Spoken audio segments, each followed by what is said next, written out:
Telangana party founder కొండ రాఘవరెడ్డి విమర్శించారు. గతంలో వివేక హత్య కేసులో చంద్రబాబు, ఆదినారాయణ రెడ్డి నిందితులను చెప్పిన షర్మిల ఇప్పుడు ఆ నేరం జగన్, అవినాష్ రెడ్డిలపై వేయడం సరికాదని ఆయన తెలిపారు.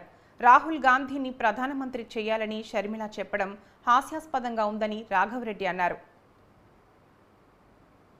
ప్రతిపక్ష నాయకునిగా ఉన్నా ఇక్కడనే నేను ఉండాలని చెప్పి అక్కడ పార్టీ పెట్టలేదు. ఆ సమయంలో ఈమె షర్మిలమ్మ వస్తే 7.5 సంవత్సరాల తర్వాత వచ్చినా నేను తెలంగాణ బిడ్డనంటివి, తెలంగాణలో పుట్టినంటివి, తెలంగాణ కోడలంటివి, బోనం ఎరకాంటివి, బతుకమ్మ ఎరకాంటివి, బిర్యానీ ఎరకాంటివి కళ్ళబొల్లి మాటలు చెప్పి 1000 కుటుంబాలను మోసం చేసినటువంటి షర్మిలమ్మ అక్కడ మోసం చేసింది.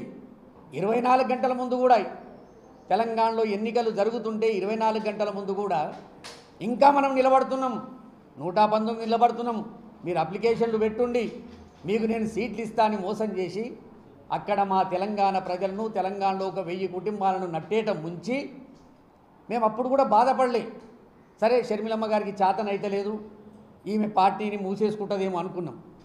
కానీ ఏ రోజైతే ఇదే మురిసిపల్లి షర్మిల, ఈ మురిసిపల్లి సునీతారెడ్డి ఇక రోడ్డు మీదకి వచ్చి బజ్జాత్గా, మా తెలంగాణ భాషలు అంటారు బేఇజ్జత్గా, బజ్జాత్గా ఫుట్పాత్లము తిరుగుకుంటూ కన్నీళ్లు పెట్టుకుంటూ ఇవాళ కడప ప్రజలను కూడా మోసం చేయడానికి ప్రయత్నం చేస్తుంది. కనుకనే ఈ పత్రికా విలేకరుల సమావేశం నేను పెట్టడం జరిగింది.